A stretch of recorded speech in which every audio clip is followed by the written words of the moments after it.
Hi. Hey. Hi. It's me, your void, and I need to put down the camera real quick.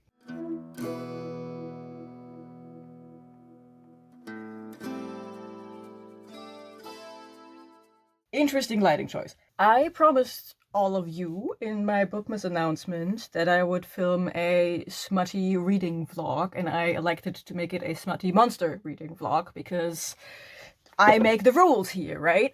So it's going to be a smutty monster vlog, so not every novella I mentioned in my TBR video is going to be on here. Actually, only I think one made the cut. I elected to make it a monster smut thing, so I collected a different list of novellas to read for this vlog, and one of them is still a Cleo Evans, because Cleo Evans writes a lot of monster smut, so here we are. I am not going to start with the Cleo Evans, because that is actually the only one where I know it's going to be good. And with these monster smut novellas, it's always a hit and miss. Like, so I want to know that there is at least something good at the end of this. Make sense? Makes sense. So I'm going to leave that for last. How many monster novellas I'm going to read, I don't know, because some of them are quite long. Like, I have some that are just over 400 pages long and are not actually novellas, but like full-blown novels. And some are very, very short. I'm going to pick and mix them, I guess. What else? Yes. That's it. See you when I finish something. Cool. Later. It is sometime later, and I finished my first monster smut novella, which was The Grump's Pet, which is a story about a lady who is just out and about living her best life. She just needs a bit of distance from everyone and everything for the holidays, so she treated herself to a skiing resort, and she is doing a little ski stuff and is living her best life when she is hit by an avalanche, and she finds some safety in a weird cave, and then she is completely locked into said cave because of the avalanche. But she sees a light in the cave, so she follows the light and is like, ah, other exit. There goes my lunch. So she finds this exit. Well, it's not an exit. She finds a cave. And it's literally the cave of the Grinch, like from the movie The Grinch. And in there, she meets the Grinch. But she finds the cave of the Grinch, she finds the actual Grinch, and the Grinch then goes on a rant of how humans destroy the environment on his mountain, which, good message, kind of misplaced, but good message, and he just goes on a rant, like, now I have to deal with a human, and now I'm snowed in with a fucking human, and then he invites her to dinner because he was making dinner. That's a reason, I guess. Shut up! They have dinner together and they talk about basically nothing. And then she, out of nowhere, gets horny, asks herself why, and the Grinch explains that this is just what he does. He has like this hormone aura that makes humans horny. But whoa, he is also horny, so let's just do it. And they do it, and they do it one time with a rather unspectacular kind of anatomy, and then they decide they are soulmates and they are going to move in. That's it. Low-key underwhelming. I mean, I love the message about humans destroying the environment because that's what we do. But wow, was that boring! Okay. I'm going to have lunch now before the microwave beeps at me again. There you go. And yeah, I will get back to you once I finish something else. Much later. Oh man, why? Literally, why? I read one of the Monster Smut novellas that was promised to you in my December TBR, which was Milked by the Holidays by... I don't know, and the title is actually Milked for the Holidays, but whatever. So I read that, and you can see the cover. The last time I read an alien romance where there's just a half-naked man on the cover and then it was color shifted into oblivion, I had the time of my life. But this time, I was just weirded out. Like, I'm not kink shaming here. I'm very much of the opinion live and let live. But like, sometimes I have to kink ask why. Sometimes I have to kink ask why. And sometimes I have to wait for a plane to pass. So yeah, sometimes I have to kink ask why, and in this case, I did multiple times. So the story of Milk for the Holidays is we have our leading lady, and she is sad over the holidays because, yet again, her mother died just in time to ruin Christmas. And she is busy decorating her house in hopes of making herself happy by doing something that she and her mother used to do. To limiting success. And then out of nowhere, she gets scooped up by weird aliens and she finds herself in the deadly clutches of the Blue Man Group. Quite literally, because nothing about this alien is any kind of special except the fact that he is slightly taller than the average human male in all regards, and he is blue. Dubbity dubbity. And this is where the kink ask why starts happening. Their kind, kidnaps human women to bring them to their planet, but on the way to the planet, they genetically alter them to produce more milk, which leads to them having ginormous anime titties, and they also dress them up in cow regalia, including hooves and tails, and they make them moo. So we have a cow play kink, we have a huge titty kink, and we have a lactation kink, and that is not even all of the kinks that I have to ask why about. So she is going through all of that transformation, and there's an instant connection for him, like for her kidnapper. He is immediately entranced with her for some reason. She's also kink asking why. And then she's like at this auction with a bunch of other ladies, and they all look like her, but she has the hugest badonkadongs of all of them for some reason. And then they reach the home planet where they are led onto a pasture, literally a pasture where they are supposed to eat grass because the grass was genetically modified to give human women everything they need in terms of nutrition. They live in a barn and they get milked twice a day with like an actual milking machine. But our rancher he is known for his produce because he has happy cows. And how does he make these cows happy? Take a guess. Yeah, these women are seen as cows and like as pets, as literal pets. When they, for example, want to relieve themselves, they have to do it in front of their ranchers on a piece of grass, and it is described in detail multiple times. So we also have a not golden shower kink, but the cousin of that, which was that was the one where I was like, oh no, no, no, no, no, no, no, no, no, no, no, no, no, no, no. So it is a whole collection of things that I'm not into. I knew I wasn't into them. I didn't know they were in there going into it, and now I feel myself validated in me not being into these things. I did not find an ounce of enjoyment in this book. The smut was incredibly boring or or lackluster. I think if I had these kinks, it would have been better because of the amount of description there was about these things. But given that I wasn't, I did not have a good time with this one. By the end, we do have to make it kind of wholesome, so she is allergic to the weird genetic change thingamathing thing they did to her that makes her produce milk, so they have to kind of reverse it, but also kind of not, because by the end of it, she fell in love with her rancher and she wants to be with him because they are fated mates, of course. So in order for her to stay on the planet, they have to kind of keep the genetic alteration up, which leaves her with, again, bigger boobs, but she's not doing the lactation thing because that is the part where she was allergic to. I don't fucking know, and she still lives her life outside as a cow. And then in the evening she goes home and is his cow. I don't know, and I don't want to think about it any longer, and no, just no. Much, much later. Hi, yes, welcome to my bed. Don't ask. I finished 2 more Monster Smut romances, and I just can't have nice things, can I? I can't have nice things. The first one I finished was Krampusnacht by, I don't know. You see it on screen. And that one was a short novella about a this woman was infuriating because the whole novella starts off with her meeting up with her best friend and telling her about, yeah, no, I'm breaking up with my boyfriend. And we get like the whole rundown of why she wants to break up with him. So, the story between her and her boyfriend is that they have been dating for 1 month, and he has been nothing but nice to her.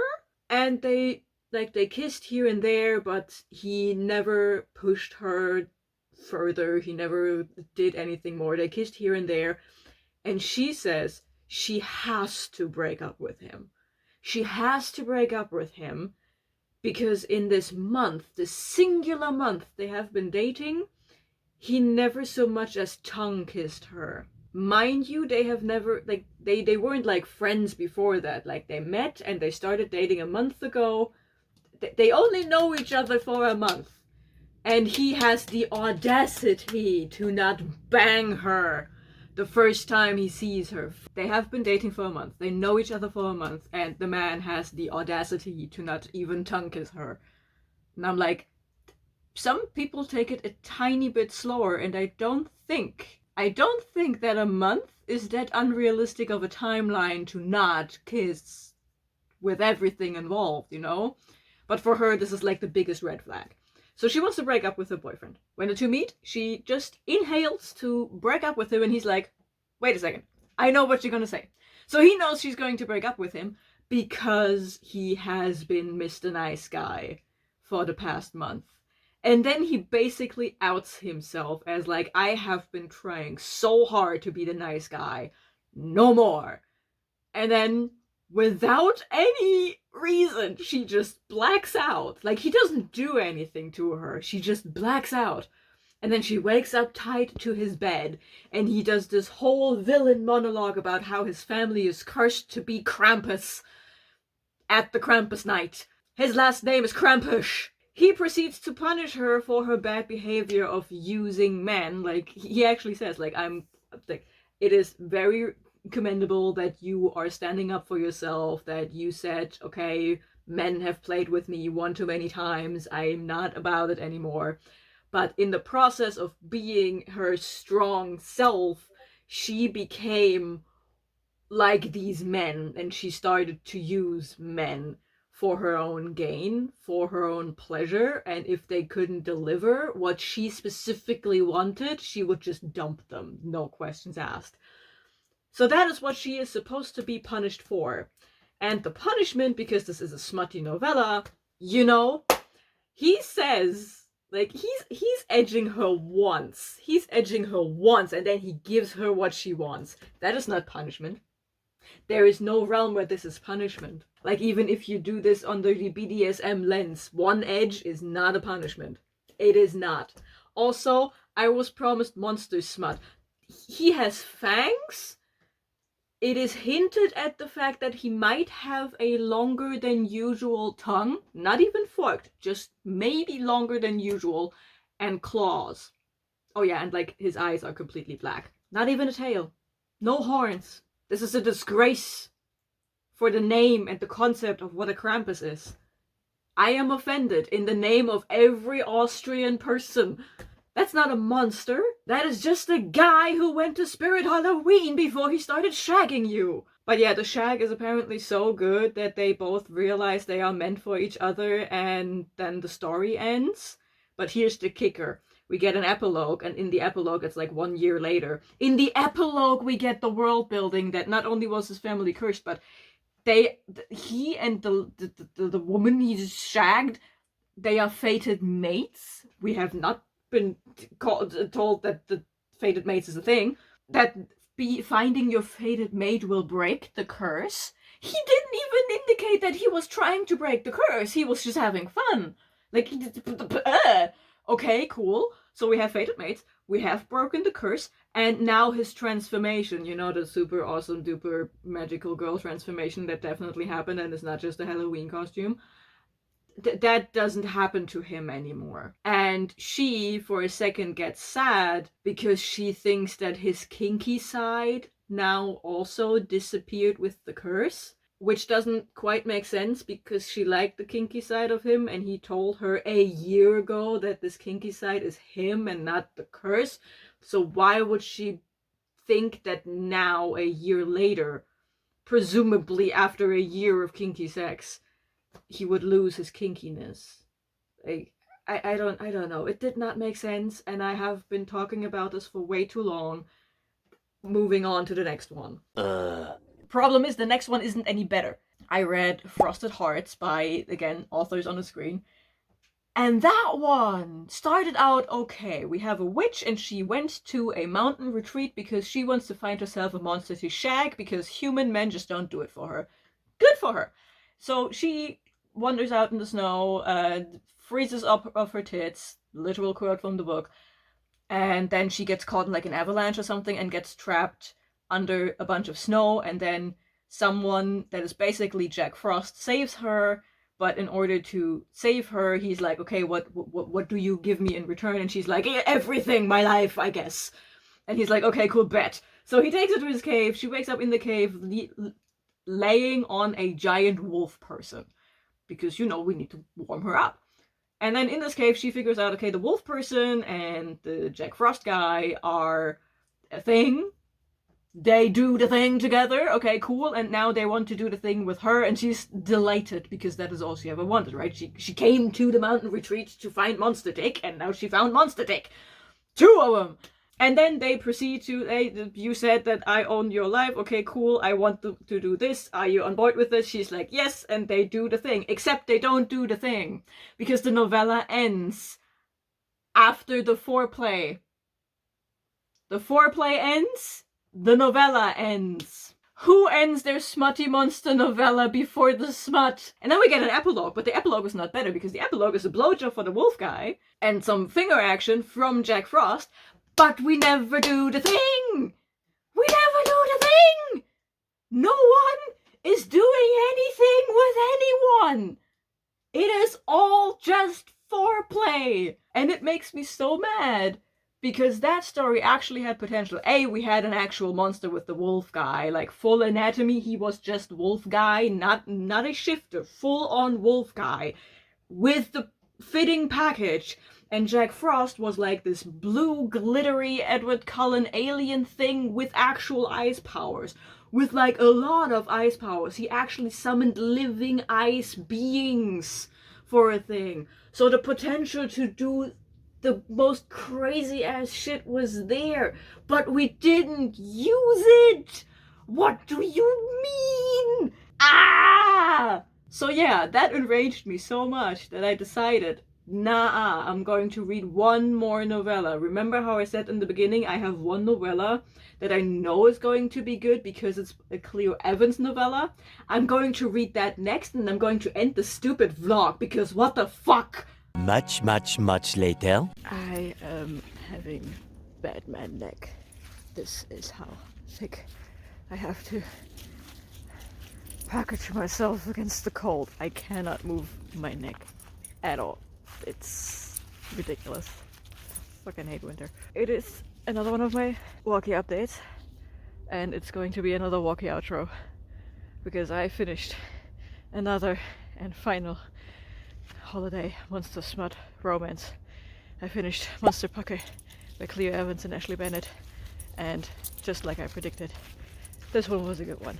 It was a good one. So we have a Krampus and we have a Yeti, and they are in a relationship, but they also play on the same hockey team. And one day they are doing things in the locker room, and a journalist hid in the locker room to get intel and juicy gossip about the team.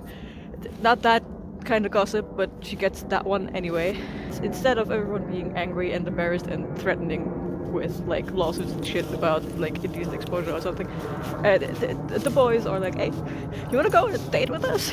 Because they both actually have been kind of crushing on said journalist, and she's like, I mean, it's 2 hot guys, so why not? So they go on a date and they do some healthy communication about what each of them likes, what they don't like, what they expect from this evening. Everyone is horny, so they do the deed. Healthy communication, good smart scenes, amazing. Rinse and repeat. We throw in a little blackmail plot that did not need to be there. Like, honestly, I'm pretty sure it's just page filler to get it over the 100-page mark, because I think it's like exactly the amount of pages that you need to get this over the 100-page mark. Pretty sure that was just an afterthought, because like, we can't just make it smut. You can. Trust me, you can. You don't need the Black Bear plot. You can literally just skip everything that has to do with Black Bear plot. And yeah, and by the end they are a happy little throuple under the Christmas tree. Love it. Writing solid, smut solid. I love the characters, I love the dynamics. What I found especially interesting is a dynamic I have not seen too many times before. I think I only saw it once in another Cleo Evans. I think it was the 3rd Creature Cafe series entry. And it is that we have a relationship between two people who are both switches in not just the giving and receiving part, but also in the sub-dom relationship. Because the Krampus and the Yeti both are switches in the giving and receiving part, but also in terms of being dominant and or submissive. They switch basically seamlessly in that one. So that was interesting to see, and I kind of enjoyed that dynamic. Just like our leading lady, so there's that. But yeah, good read, solid read. Very much enjoyed it, especially after the absolute dumpster fire that was all of the other monsterness novellas that I read. And because I'm freezing, I'm going to end this video here. If you made it to the end of this video, let me know if you have any monster smut recommendations specifically for Christmas or any other holiday. If you don't want to talk to me, leave a Christmas tree emoji down in the comments below. I will get the pupper home, and then I will get myself home and warm. And yeah, I guess I will see you in the next video. Bye.